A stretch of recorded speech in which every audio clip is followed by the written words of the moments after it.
आज का जो हमारा विषय है वो गणित है और शीट नंबर 12 है। और आज का जो प्रकरण है वो हम देखेंगे महत्तम समापवर्तक, हाईएस्ट कॉमन फैक्टर, HCF या मस हम कह सकते हैं हिंदी के शॉर्ट फॉर्म में। तो सबसे पहले हम महत्तम समापवर्तक को समझने के लिए हम पहले समझेंगे कि अपवर्तक किसे कहते हैं। तो अपवर्तक के लिए एक एग्जाम्पल मैंने लिखा है कि 15, 18 और 21 का अगर मान लीजिए हमको HCF निकालना है, यानी हाईएस्ट कॉमन फैक्टर या महत्तम समापवर्तक निकालना है, तो सबसे पहले हम क्या निकालेंगे? फैक्टर निकालेंगे, यानी अपवर्तक निकालेंगे। तो 15 के अपवर्तक कौन कौन से होगा? देखिए, दुनिया की सभी संख्या 1 से कट जाती है और स्वयं से कट जाती है। तो 15 का जो अपवर्तक होगा, गुणनखंड होगा, जो फैक्टर होगा वो 1 होगा और 15 ये तो होंगे ही होंगे।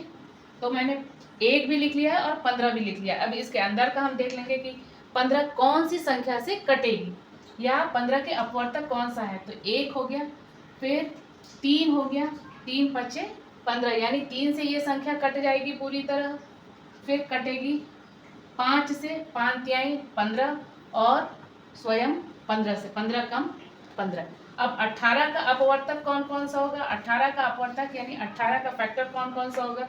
मतलब ये कि 18 किस संख्या से पूरी पूरी कट जाती है। तो वो हम संख्या देखते हैं कि 1 तो हो ही गया और 18, दुनिया की सभी संख्या 1 से कट जाएंगी और स्वयं से कट जाएंगी। तो 1 हो गया, फिर 2 9 18, फिर 3 से कट जाएगा, 3 6 18, फिर 6 से कट जाएगा, 6 3 18, फिर 9 से कट जाएगा, 9 दूना 18 और कटेगा 18 से। तो ये सारे क्या हो गए हैं? अपवर्तक, 18 के अपवर्तक। अब 21 का अपवर्तक क्या होगा? 1 तो होगा ही और 21 होगा। इनके बीच का अपवर्तक हम खोज लें तो ये किससे कटेगा? एक तो 3 7 21 और 7 3 21 और 21 कम 21। तो हमने देखा कि 15 का अपवर्तक 1 3 5 15 है। 18 के अपवर्तक हैं 1 2 3 6 9 और 18 है। फिर 21 का अपवर्तक है 1 3 7 और 21 है। तो सबसे पहले हमने क्या सीखा? निकालना अपवर्तक। तो अपवर्तक हम किसे कह रहे हैं? कि यह संख्या 15 संख्या को जो किन किन संख्याओं से कट सकता है, तो 1 3 5 और 15 से कट सकता है। तो इन्हीं संख्या को हम क्या कहते हैं? 15 का अपवर्तक, गुणनखंड। अब हम देखेंगे कि तीनों में कौन से उभयनिष्ठ अपवर्तक है। तो देखिए, 1 इसमें भी है, 1 इसमें भी है, 1 इसमें भी है, 3 इसमें भी है, 3 इसमें भी है, 3 इसमें भी है। तो इसलिए तीनों में उभयनिष्ठ अपवर्तक कौन कौन से हो जाएंगे? 1 और 3। तो पहले हमने फैक्टर निकाल लिया, यानी अपवर्तक निकाल लिया। अब हम निकाल रहे हैं, अब हम लोग महत्तम समापवर्तक को 2 विधियों से निकालना सीखेंगे। एक विधि है अभाज्य गुणनखंड विधि और दूसरी है भाग विधि। तो आइए महत्तम समापवर्तक को हम अभाज्य गुणनखंड विधि से देखते हैं। तो अगर मान लीजिए 8 12 और 16 को हमको निकालना है अभाज्य गुणनखंड विधि से, तो अभाज्य संख्या किसे कहते हैं? वह संख्या जो जिसके 2 फैक्टर हो, या वो यह कह लीजिए कि जो संख्या 1 से या स्वयं से कटती है, उन संख्याओं को हम क्या कहते हैं? अभाज्य, यानी प्राइम नंबर।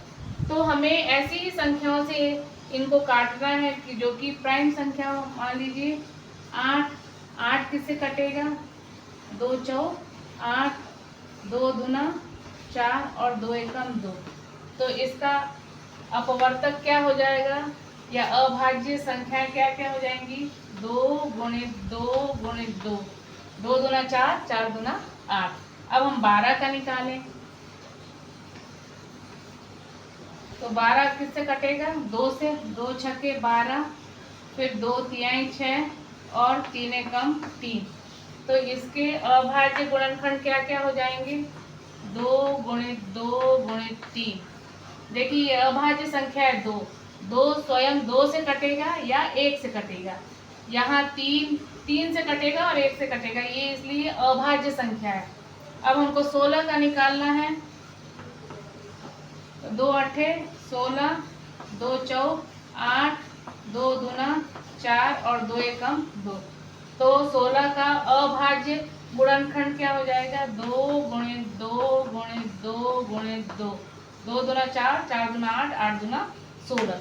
तो ये हमने निकाल लिया। ये सारी संख्याएं कैसी हैं? प्राइम नंबर है। 2 भी प्राइम नंबर है और 3 भी आपकी प्राइम नंबर है। तो इन तीनों के हमने क्या निकाल लिया? अभाज्य गुणनखंड निकाल लिया। अब इन तीनों में उभयनिष्ठ कितना है? 2 और 2 इसमें भी है, 2 2 इसमें भी है और 2 टाइम्स इसमें भी है। बाकी अगर 2 यहाँ नहीं है, नहीं तो एक बार और 2 हो जाता, तो उभयनिष्ठ गुणनखंड क्या हो जाएंगे? 2 गुणित 2। इसलिए हमारा महत्तम समापवर्त 8, 12 और 16 का महत्तम समापवर्त कितना हो जाएगा? 4। तो पहली विधि हमने सीख ली कि अभाज्य गुणनखंड विधि कैसे हम निकालते हैं, तो इस तरीके से निकालते हैं। अब दूसरी विधि भाग विधि। तो ये भाग विधि से ही समझ में आ रहा है कि हमें भाग करना है। तो दो संख्याएं ली हैं, 36 और 48 का हाईएस्ट कॉमन फैक्टर निकालना है, यानी महत्तम समापवर्तक निकालना है। तो 36 और 48 में बड़ी संख्या 48 है और छोटी संख्या 36 है। तो हम छोटी संख्या से बड़ी संख्या में भाग देंगे और तब तक हम भाग देते हैं जब तक कि 0 नहीं आ जाता है। तो आइए करके देखते हैं। 36 को 48 को हम 36 से भाग देंगे।